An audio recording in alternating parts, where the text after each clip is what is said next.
Yeah, hey, it's Phil coming at you, man. Yeah, thanks for hanging out, for sure, for sure. Definitely appreciating you. Yeah, this time I'll show you how to set up the factory servo and some mods we can actually do to make it work better. Reality, I'm using a high performance one, and I'll show you that in next video, how to set that one up.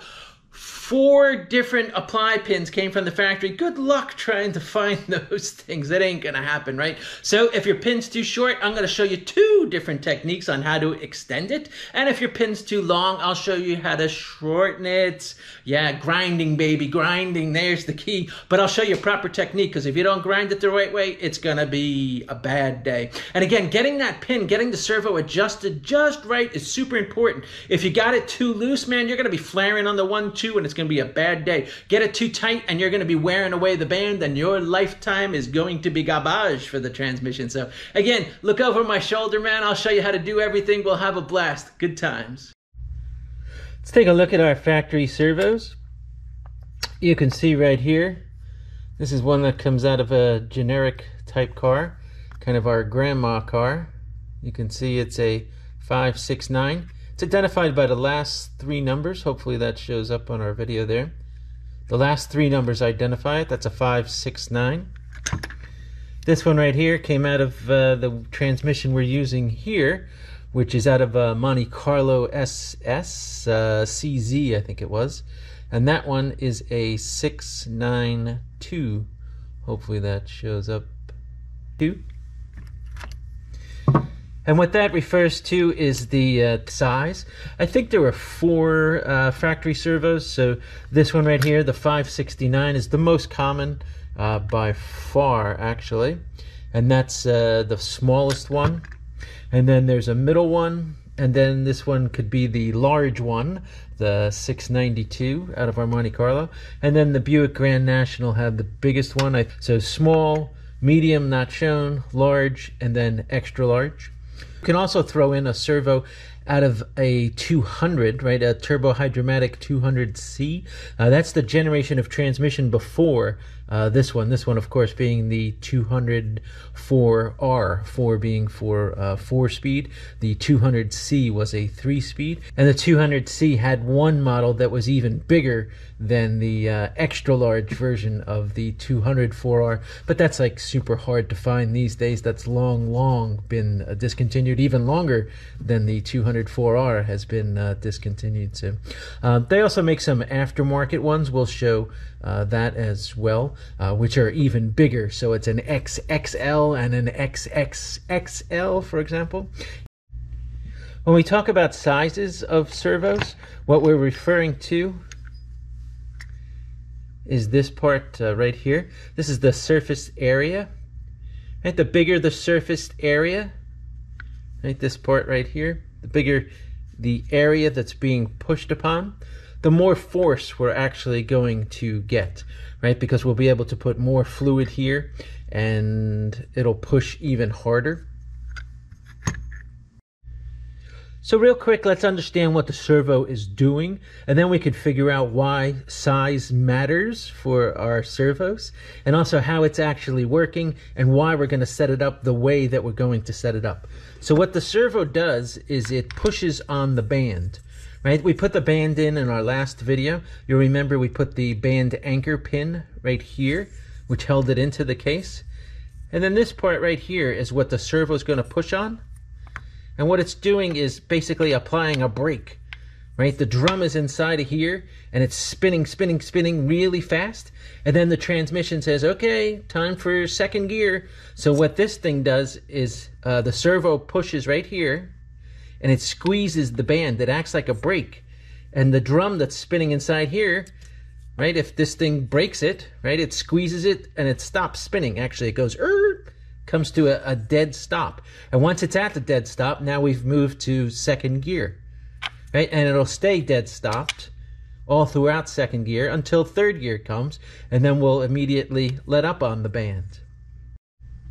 Now, when setting up our servo, what we want to do is apply a little bit of pressure to the drum, right, as the drum's spinning, because the more this has to squeeze in, the longer it's going to take to stop that drum. And it's basically a fine dance, right? Going from first gear to second gear, or from second to third and third back into second. It's a fine dance, right? So we want to get our timing just right. If our drum is being squeezed and we're calling for the clutches and steels inside to grab, it's possible to be in 2 gears at the same time, which is a bad thing. So the timing of this band being applied and being disapplied, or not applied, or let go, is very important. And that's why our servo is crucial to get our distances correct. What we want this is a slight drag. Right, when our drum is spinning around inside of here, just like a drum brake on a car, right? An old school car in the back usually had drum brakes, and then even older school than that, we didn't have discs in the front, right? Had drums in the front too. So you had drums in the front and drums in the back. But anyway, the wheel would be spinning around, and our brake drum shoes would be just barely squeezing the drum on the outside, so just contacting it, so that when we applied the brakes, it didn't have that much to move. Same concept here, right? When this drum is spinning, we want this just to be there, just binding a tiny, tiny, tiny, tiny, tiny bit. This way, when the servo comes on, boom, immediately we're slamming, as opposed to boom and squeezing tight, right? Obviously grossly exaggerated. So there should be some drag, but not so much drag that it's, you know, spinning around and grinding away at our material right here, our brake material. We don't want that. So if it's too tight, that's what's going to happen. It's going to wear away, and then we're going to be getting flares and all kinds of bad things. So we want it to be touching just a smidge. Again, there's oil on here. So just a smidge, so that when we apply the servo, boom, it grabs right away. And when we say let go, boom, it let go right away. So how do we do that? Let's see. Hey, how about taking a second, like and subscribe, huh? Come on, show some love. Now remember, this part right here, our band apply pin inside the case is holding it, right? So this side right here, the band apply holds. So this side right here never moves. It's just this side that moves. This side is fixed, this side moves and squeezes. The way it squeezes, there's a little gap right in here. This is a used band, so I don't know if you can see that on camera. Hopefully you can. But there's a little bit right here. You could see this kind of worn away. That's where our servo pin was. Right, our servo pin actually pushes right here. And this right here is our servo pin. Right, so this is the part of the servo that's moving. Right, and what it's doing,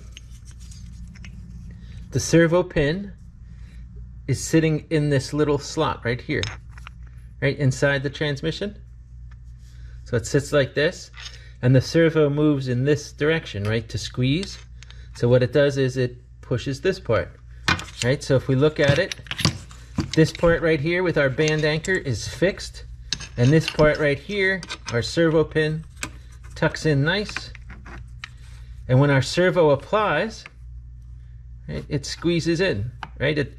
It locks the drum that's spinning in the middle of it, right? Obviously grossly exaggerated distance, but you see the concept, right? So our drum, again, is spinning around the inside, spinning around. All of a sudden, our servo comes on. So we push the pin in this direction. We're squeezing our drum, right, between our band, and it comes to a dead stop, and we now moved into second gear. So again, this part right here, the distance that it moves is very important, and that's what we're adjusting. So our oil comes in through the main channel, right? Our pump is pumping it at a high flow rate and a high pressure, and then it goes in 2 directions at the same time. One direction feeds our servo, and the other direction feeds our 1-2 accumulator. Right, an accumulator is basically a bucket. It collects some of the oil and it stops it from going here. Right, if we block this off, for example, right, we just had it going in one direction, all the oil is going to immediately go to this, and it's going to push the servo immediately, and that makes for a rough 1-2 shift. right? When you're driving a Cadillac or a classy car or something, you don't want your shift to be boom. You don't want to feel it, right? You want it to be nice and smooth. You don't even want to know that the car shifted gears, right? That would be a bad thing, to know that the car shifted gears. Again, you're driving more of a comfort vehicle, so you want that shift to be soft. Whereas if you're driving the Monte Carlo or you're driving a Buick Grand National or whatever it is, right, you might want to get on it and you want to feel, you want to know that the shift is happening, right? You want it to push it back in your seat, chirp the wheels, ideally launch your car forward, and that's what we're going to try and do with our car. But again, you want to know it happens, and you want it to be very quick, right? A slide, a gradual apply of that band is not good, because it's basically slipping, right? It's taking away some of that material. You want it to come on strong and grab, and as little friction as possible, as little heat as possible. So we're extending the lifetime of it also, and we're getting an instant shift. But again, in the factory one, right, there's an accumulator. So some of the oil goes over in this direction and collects in the bucket, right, in the 1-2 accumulator, basically, right? It's a piston that pushes down with a spring, right? So as we're applying it, it's pushing until it's filled. And then there's no more to accumulate, if you will. And by that time, the shift has already happened, right? So some of it goes in this direction, some of it goes in that direction. Well, in our application, we're again using a super high performance. We're going to get rid of the 1-2 accumulator altogether. So we're going to have super hard and instant shifts. But a lot of people, what they'll do is actually minimize this, kind of like squeeze the pipe, right? Put an orifice in there, make it smaller, like a 1/16 of an inch, for example. And that slows down the amount of oil going to the accumulator, but it still accumulates some of it, right? So not 100% of the fluid doesn't immediately go to the servo, but rather maybe 85%, just making up a number, goes to the servo, and 15% goes to here and gradually fills up our bucket. So again, that's what the accumulator does, right? And in our application, we're going to block it off, and I'll show you that when we get to that point. Let's dissect the factory one. Again, this is the 692. Came out of the Monte Carlo SS transmission that I'm using as a core here, my CZ model. This right here is your cover. And this is the part that's exposed to the outside. And there's a ring that sits on here. Right, this holds it into the case. Right, so it sits just like that. So this is actually stationary. It doesn't move. Inside of it is the piston. This is the part that moves inside of it. Inside of our piston, we have another piston, smaller one. Then we have this. This is a cushion spring. Then we have our bell housing, and there's a little snap ring. It's kind of hard to see, but we'll take it apart. Then you have your return spring, and this right here is our pin with 2 Teflon washers on the ends. Now this side of the oil that's going to our servo comes in this hole, right here. And that hole is connected to the end of the pin. And the end of the pin is sitting right here. So what happens is, the oil comes out this hole and fills up the cover. Right? It comes into the cover, and in effect it pushes the piston. Right? There's nowhere for it to go, so it pushes the piston in this direction. But it's important to note, inside of the piston, there's actually a second hole right here. It's a very small hole, and this is actually a 2-stage piston, right? The factory made 2-stage pistons for the 204R, or 2-stage servos, I should say. So some of the oil goes here, goes into this little hole, and some of the oil stays here, right, and pushes this piston against the cover, right? So some of the oil going into this little hole. There, you can hopefully see that little hole right there. Right, so that little hole right there pushes against this piston. Right, so it's kind of a 2-stage piston. So first, that little piston right here starts pushing. And then the big piston starts pushing. So it's a two-stage operation. And this little piston's pushing against our cushion spring. So this cushion squeezes some of it, right? So it stops the servo pin from immediately going in that direction, right? First we have to squeeze that pin. Squeeze this spring. I can't do it because I'm not strong enough, unfortunately. But once it's done squeezing, then our servo pin can push out even more, right? So again, this is a two-stage piston. And an old school trick is to cover up this hole right here, so to make it a single stage piston. So a lot of times what we'll do is, and I highly recommend actually, is take out this ring right here, right, a sealing ring that's on the second stage of the piston. Take this out so that the fluid just passes right through basically, and then seal up this hole.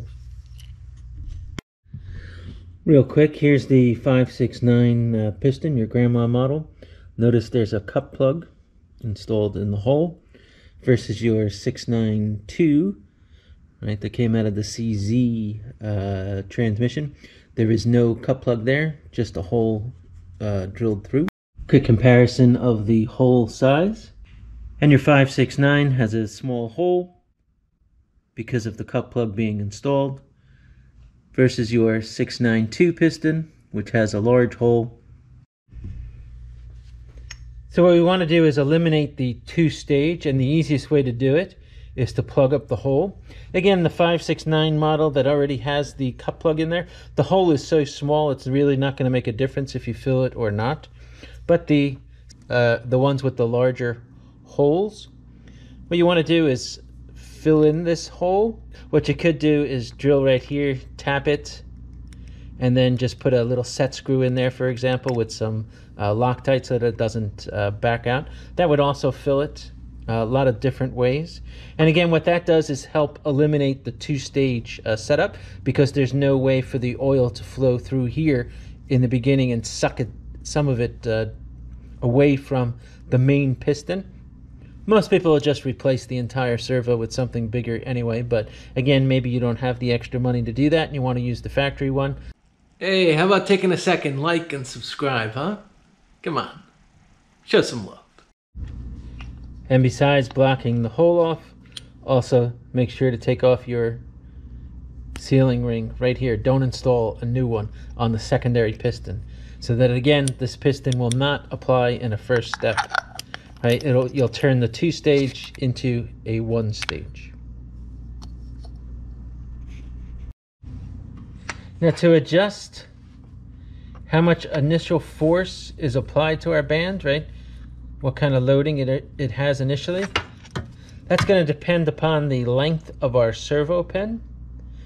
And there's 4 different types of servo pins that came from the factory. One with no bands, one that had 3 bands, one that had 2 bands, and one that had 1 band. Both of these examples here have 3 bands. And that affects, of course, the length of the pin. So when we're setting these up, if you're using the same servo, now when we're setting this up, what we're going to do is grind away if this pin is too long. Right, we're going to grind away some of the pin. And if it's too short, that puts us in a reverse scenario. So what we're going to do is weld some bead onto the end of this, and that'll extend the length. Or if you don't have a welder to extend the length of the pin, they make an extender pin. It's called an extendo pin, a servo extendo pin. It's basically a little plug. It fits on the end. And what you do is put it onto the end of that. And then just take a hammer and whack it a few times. Boom, boom, boom, boom, boom. And then that makes it sit onto the end. And then we can grind away how much is actually needed. So again, if you're not into welding more onto the tip of that, you can use that. It comes in a package like this, made by a company called Fits All. Servo extendo pin. And there's the part number. And again, that helps a lot. Some people don't like to use it, but again, if you don't have a welder or you don't have skill to weld or whatever, then that's pretty much your only option if you can't find another pin. Ideally, find another longer pin, but the reality is sometimes they're getting harder and harder to find, that it might not be the best case for you. Some other kind of old school fixes. When you're using the 569, the grandma one, normally it has the return spring on the end here. A lot of people take the return spring off. If you're using just a stock build that already had a fixed 569 on there and you remove it, yeah, that'll give you a little bit better apply, but probably not really necessary, but a lot of people will do that. Never take the cushion spring out. I don't care if you're doing a high performance build or you're doing a low performance build, that'll give you a banger shift. It'll just slam in. So again, I personally never ever take the cushion spring off. That's what it is. It's a cushion, and it's intended to do just that, to cushion the apply. So again, I don't remove it ever. The factory way to determine which servo pin is the proper pin. Again, there were 3, 1, 2, 3, as well as blank ones. Right, so 4 different pins available. The proper way, or the factory way, was to use the J25014 tool, the intermediate band apply pin gauge tool. And I'll show you how to use that. Is it necessary to use this? No, not at all. And I'll show you different ways to do it. Again, this is the piece that fits into the servo bore. And this right here, with a cover on it, is the servo testing pin. And I'll show you how to use it. Here's our servo bore in the side of the case. What we'll do is take our tool, mount it into the bore, such that the nut, right, this nut moves this little arm. We want this nut to be on the top and these bars to be on the side. What we'll do is take that, install it into the bore, push it in as far as it'll go, and take your retaining clip, right, the servo retaining clip. We took it out when we took out our servo. Go ahead and mount that in there. Again, keep these 2 little tangs towards the bottom so that you'll easily be able to take it out again. Go ahead and insert it in there.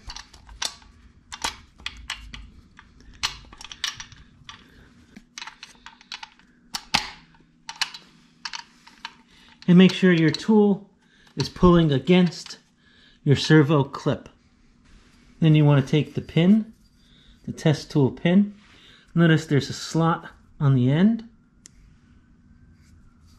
That slot has to catch in to here. So what you want to do is insert it into the bore. Make sure it goes all the way in. And turn the slot so that this little tab hits it. Then what we're going to do is apply a torque wrench here, and we're going to tighten it and measure how far in our pin goes. To get it mounted there, we can use the same Starrett dial indicator with the measuring end on the back, and of course our snag over here. Put it onto our holder, which is the pin on the side. This one right here is the pin, that's our zeroing pin. Put it onto our holder pin.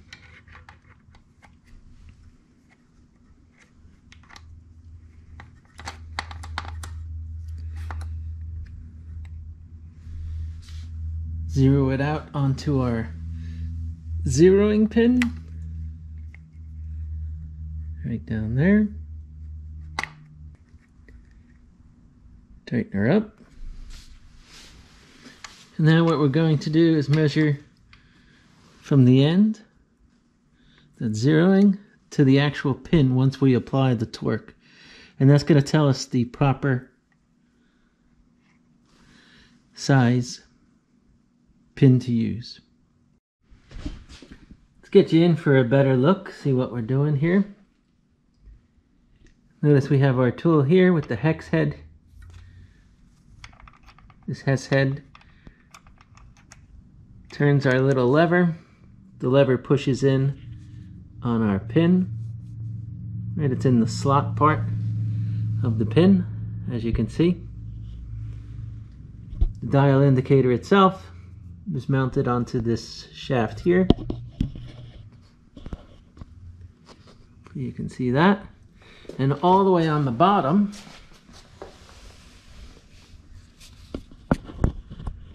right down there, this right here is the 0 pin. So what we're doing is moving our dial indicator so that it hits the 0, and then our dial indicator should read 0. And then we're going to move the dial indicator onto the pin as we're pushing the pin in. Right? And then our dial indicator will sit on top of the pin and we'll take our reading. Right, so we're zeroing out on the bottom pin and then taking our reading on the servo pin itself. And the servo pin is moving in by us pushing this arm, right, by turning this screw. Screw's pushing the arm, pushing in the pin. That's what we're actually doing. So let's go ahead, take that measurement, and we could choose the right pin to use. So we have our indicator set. I'm going to go ahead and use our 1/4 inch torque wrench. It's set for 100 inch-pounds. Hopefully you can see that. And what I'm going to do now is torque on the nut that was on the top here, and we're going to read our indicator after we get our proper torque applied.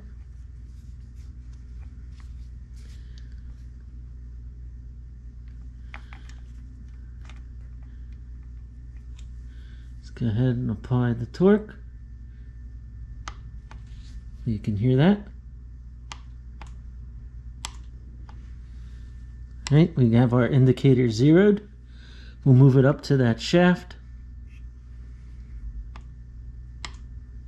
Here we are properly torquing it. And you can see it's about 12.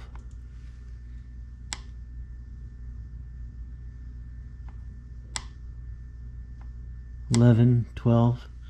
And again, move it back to our 0. Make sure it's still zeroed. So our indicator gave us a reading of about 11, 12. Now that we've had our reading, again I used a 5/8 of an inch socket here and a 100 inch-pound torque wrench. Let's go ahead and disassemble our setup. Take our snag, dial indicator off. Now for the tool itself, get your snap ring out, the pin test piece,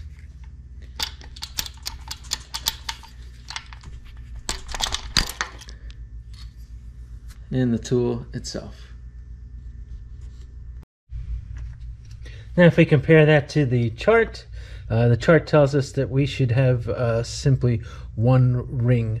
So we have the 3-ring servo pin, so I'm guessing we're going to be doing some grinding, as it's going to be too long. And again, according to our band apply tool, we needed just one of these, and we actually have three, so we know in advance that our pin is going to be too long. But let's say we didn't have that tool and we don't know what our pin is going to be, too long, too short, whatever. We can test that. Let me show you how to test it. Take off your return spring. There's no need for that spring, and also your cushion spring. No need to run our test with either one of those. You could keep the seals in if you want, it's no big deal. But don't keep the O-ring that normally goes around here on the outside there, because again, it's just a pain in the butt to get it. Right, just go ahead and use that. And then we'll take our retaining ring, and we'll go ahead and install the servo and run our test.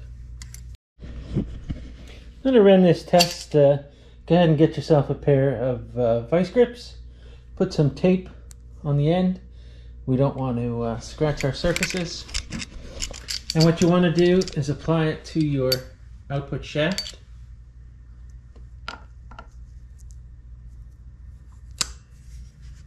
Doesn't have to be tight at all. And what you want to do here is get yourself a feel of what it's like. Again, we don't have a servo installed, right? There's no servo.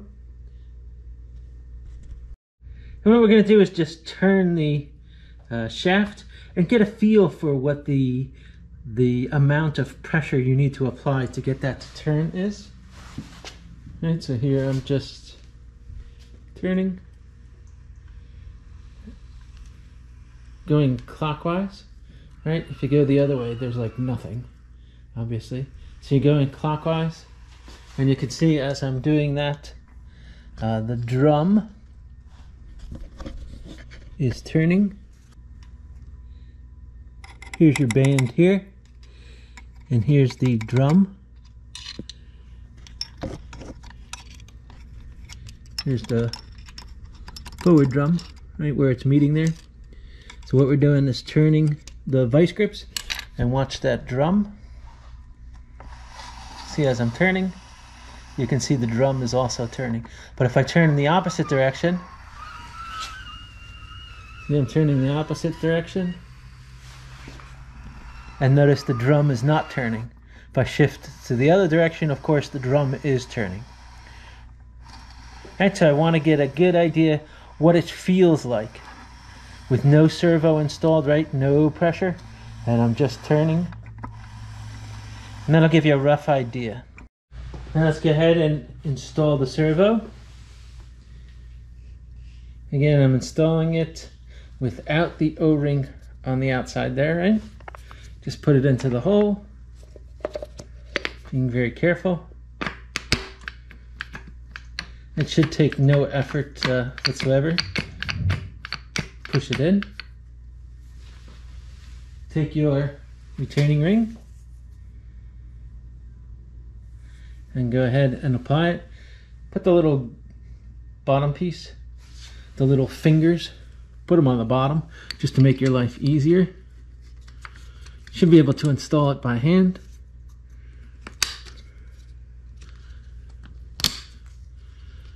There you go. Now with it installed, go ahead and try and turn it again. And you can see in my case, it's really hard. So what that tells us right away is that that is too tight. Again, I'm not even squeezing it. Ideally, I'm supposed to be putting pressure onto there, but if I did put pressure on there, it would be even worse, almost impossible to turn. It's no surprise our pin is too long, which we already knew, so we're applying pressure to the band already without even applying the servo piston, so we know it's too long. Ideally, what you want to measure is the gap between the retaining ring and the cover, and I like to set up my stock servos between 60 and 80 thousandths of a gap there. And again, the gap here currently is too small because we're already applying the band. You could see with the vice grips, as we're turning them, you could would get a feel for what's too tight and what's too loose. And then once you get some experience, you won't even have to measure it. You can do it by feel, which is what a lot of people do. But I'll show you later on how to actually measure as well. Hey, how about taking a second, like and subscribe, huh? Come on, show some love. And an easy way to squeeze in that servo is to just use a clamp. Here's an example of a clamp. I think I got this like Harbor Freight or something, just a cheap thing. Well, that's about 12 inches. And it's about 2.5 inches. Ideally, it should be bigger, maybe 4, 5. It's much better. Even 6 if you can get a 6. I'll show you why. This type of welding clamp also works good. I think it's called an F clamp. Little Harbor Freight rubber piece on the end goes miles. Again, of course, if you don't want to put that on the end, just some tape, for example. Again, they open up 12 inches, which is what we need. And I think it's, like 5 inches for the throat depth. So, again, also works very good and very sturdy and adjustable. What you want to do is squeeze that servo in.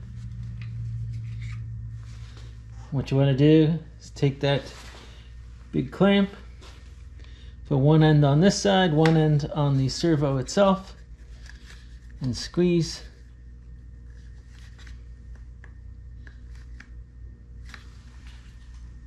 Now you can see we're applying pressure to the servo, basically squeezing it in. And now if I try and turn, it ain't going anywhere. So we've now verified that our pin is indeed too long. So we're going to have to grind some of the tip off. Now, be very careful when you're grinding. Again, it fits in the band like so. Right? You don't want this to be a point, right? Like a pencil point. And you want enough of the surface area here contacting in here. If it's a point, obviously just a little tiny bit is going to contact it. Whereas if it's rounded off to the side, a whole bunch of it is going to contact. So again, very important for us to do that. And an easy way to check is to just take a washer. Right, all I took was the planetaries. Remember when we rebuilt the planetaries? I took one of the copper ones. But you can use any old 3/8 of an inch washer. I just cut it in half. Again, I did it with the planetary one because it's copper. It's very easy to cut. I did it with these bolt cutters, basically. Love these things. Knipex 7101-200s. Actually, I think Harbor Freight has a knockoff that might be okay too, but these Knipex or Knipex, I don't know. They're awesome. But anyway, I cut it in half. And you can see, if I can get the angle right here, see how it fits on there and there's no light coming through? And it's a perfect example. It gives you a look of what that pin should look like. In other words, not coming to a direct point, but rather being curved on the end. So let's go ahead and grind some off. And then we'll go back and check, grind, check, grind. Again, don't grind too much. Too much is bad. Then we're going to have to extend it, right? We don't want to do that. So we'll just grind in little increments and get back to it. I find the easiest way to grind the end off is to just chuck it up into a drill. Yes, I know, Craftsman, fanboy, yada, yada, yada. Ideally a 1/2 inch chuck. Take your pin, put it into your chuck, tighten her up. And then what we do, spin it around. And let's take it over to the grinder and grind away. Let's get the grinder going. And I just marked a little bit on the end where I wanted to get it taken off. Fire up the grinder. Turn the power down. Good.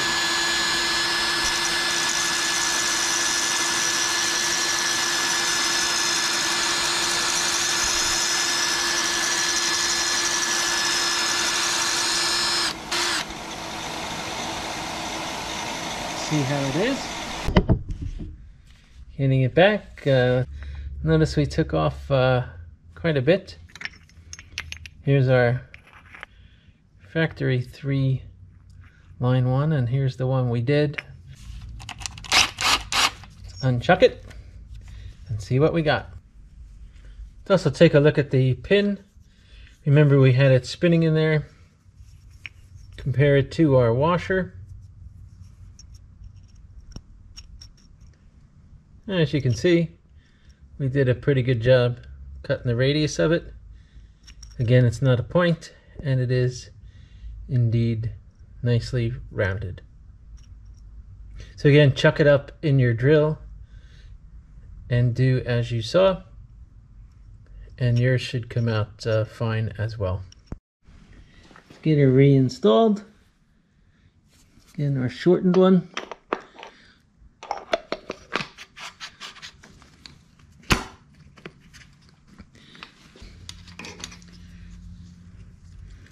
Go ahead and put your snap ring back in there.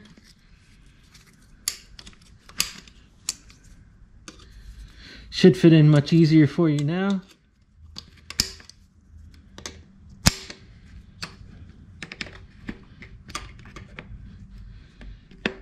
Much easier. And I can see I have a lot of room now. There's a lot of ways to check our final servo clearance, but my preferred way, I'm just using a stud, M8125. All I did was cut the head off. It was just a screw, and then I brought it to the grinder, made it nice and smooth. And I'm using that to mount my gauge set on. As you can see, it's mounted there. Again, and then my clamp mounted here. And of course the gauge that we used in our previous video. Again, it's got the measuring post on the back of it right here. So again, it's very convenient for this type of operation. And we also used it for our end plate clearance in the previous video. Highly recommend you pick up a set. Again, if you can swing it.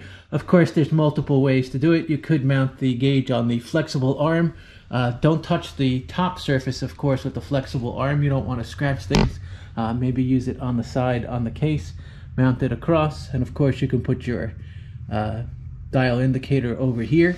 We can also use drill bits. I'll show you that in a second as well. But this is how I'm going to measure mine using this setup. Now what I like to do is take a pair of channel locks, put them on the servo. Again, use tape if you're worried about scratching it. And just pull it out to make sure that we're out all the way. Make sure your dial indicator is at 0. And then push in as much as you can.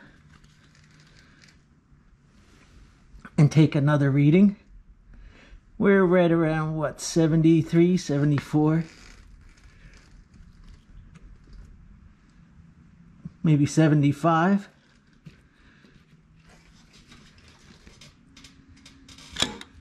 Right, and again, I like to make my stock servos between 60 and 80, so we're good to go. Now, if you don't have that tool, that's fine. Just use 2 drill bits on the right-hand side here. This one is a 1/16, which is 62 thousandths. And this one right here is a 5/64, which is 78 thousandths. So again, it kind of makes like a gauge pin for us. What you want to do is apply some pressure right into the center, just like we did previously. I'll just show you. Pushing the pressure into the middle so the servo is pushed in and applied. Then take your drill bit, see if it'll fit in there.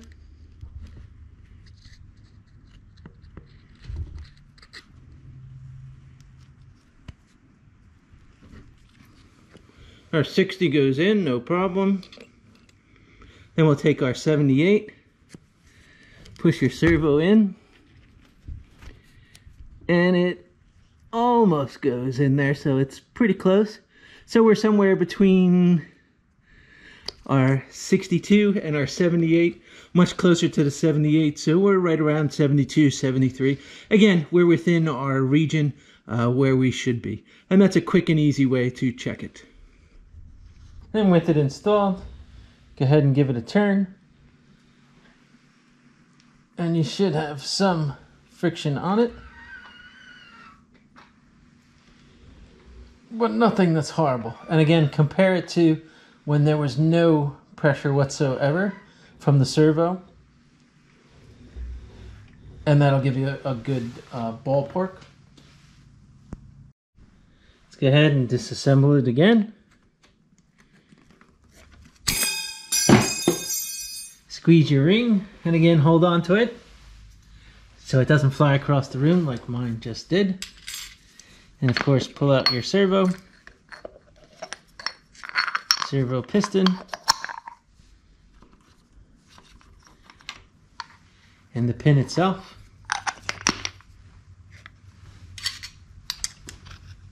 And let's go replace some seals. In your kit, there should also be lip seals. This one gets a Teflon one. So you have lip seals here.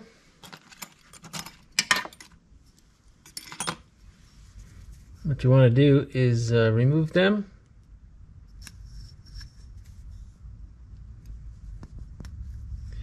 Notice the top one has the lip facing up, I guess you'd say. Take it off for you and show you.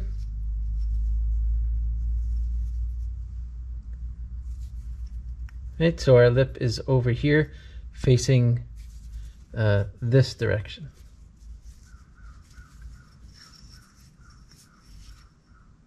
Maybe that's a better view for you. Okay, and your bottom lip is actually facing the opposite direction.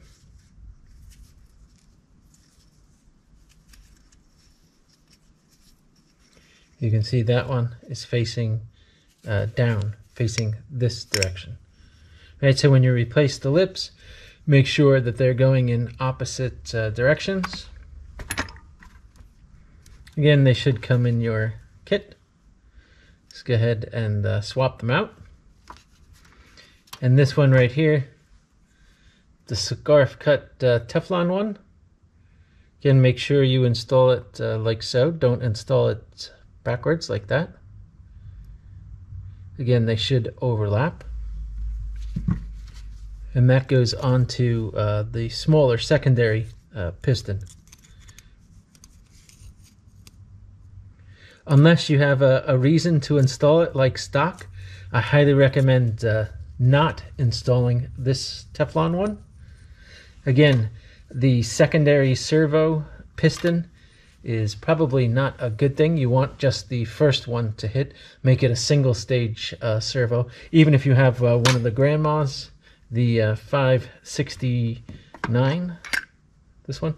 Even if you have one of those, again, don't install the seal on there and you'll be fine. You'll turn it into a single stage versus a dual stage, which is not a good thing. You don't want to slow down the apply. You want to speed it up, if anything. Hey, how about taking a second, like and subscribe, huh? Come on, show some love. So top one, again facing up. New seal ring. Dip it in some transmission fluid. Go ahead, install her in there.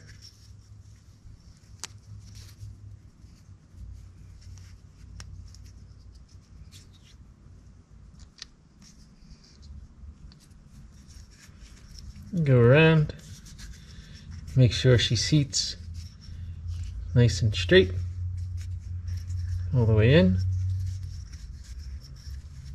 Now do the same for the bottom. Again, lip facing this direction.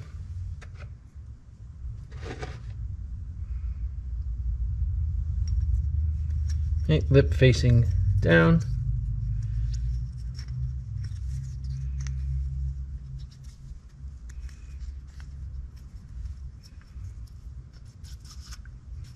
Go ahead and install her. Make sure the lip seals are all flat and correct there. Next, you want to replace the Teflon strips located in here.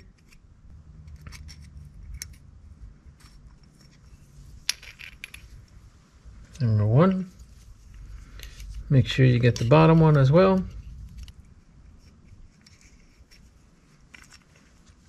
Go ahead and install them on there as well. Again, always replace these two and don't leave it empty. Obviously, you'll have a leak.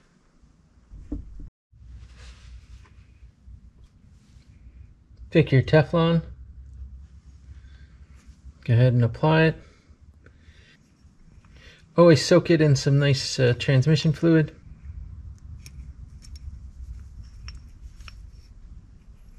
Apply your first one.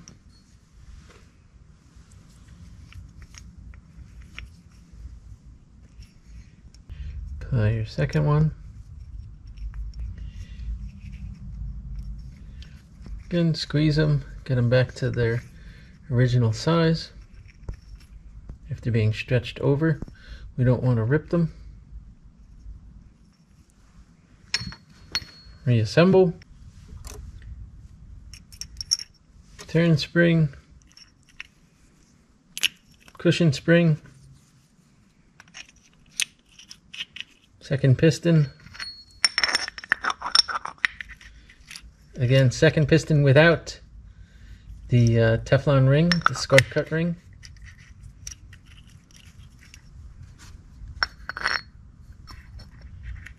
Of course, our main piston. And remember, we have the lip seal on there, so it'll be a little more challenging to get in, but of course, she goes in. Double check you got nice sealing everywhere. And of course, don't forget your outside O-ring. Grease it up as well. That goes on the cover.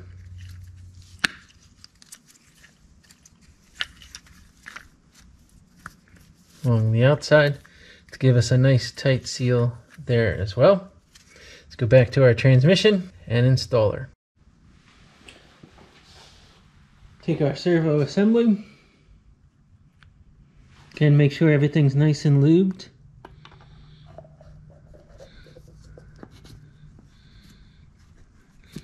Now it's going to be a little more challenging to put in, again, because we have the O-ring installed this time, whereas last time we didn't. Now the clamp method works just fine, of course. Again, using a bigger clamp is much better, but there's actually a better way. GM made a tool, surprise, surprise, and let me show you how to use that tool as well to install it. You can also take it and use it to uninstall as well. This right here is the servo installation tool. It is port number J29714. It's a servo install tool. It's makes the job really easy, actually. All you do is put it onto the top, like so. This part pushes on the cover, and we turn this screw, and it actually forces this and tightens the servo. Let me show you how to use it. Works really good. Take off our clamp. We don't need that for this tool. What we do need is our transmission pan. Let's put that on the top. This way we don't damage our worm traces, worm passages.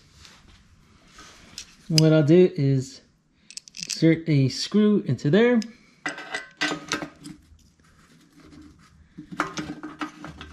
And just bolt it down.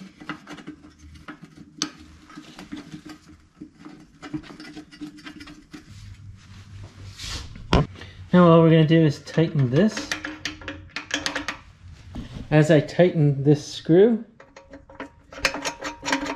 loosen it up, you can see the arm right? The arm is moving, so what we want to do is push in, right? So if I tighten this screw as such, you can see it's forcing the arm in this direction, which is pushing the servo in. Let's get my 13 millimeter wrench, tighten away, and of course what we're doing is pushing in our servo, and we want that servo to expose our snap ring hole. And there you can see our snap ring will fit in there, no problem whatsoever. So again, a great GM tool. Take our snap ring,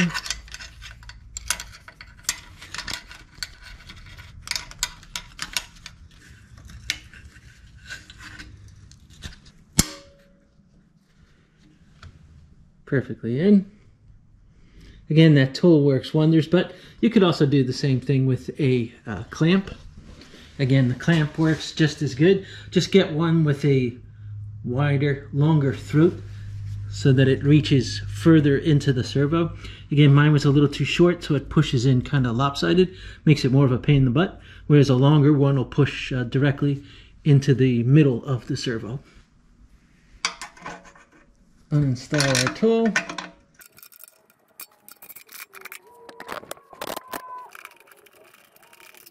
Now our servo is installed. Do one final test. Again, turn your vice grips, and you should be able to feel somewhat of a bind. Again, it's not as easy as when it was loose, but it gives you a good feel for as tight as it should be. Hey, make sure now you go back and check your clearances, make sure everything's good, because we did put those springs back in to make sure that it's where you want it to be. Again, here we showed the stock setup for a 692. In reality, I'm using the CK Performance servo in my application. Next video, I'll show you how to set it up, and I'll also show you the differences between all of them, this one being the Sonex and this one being the Fairbanks / Superior one. See you next time.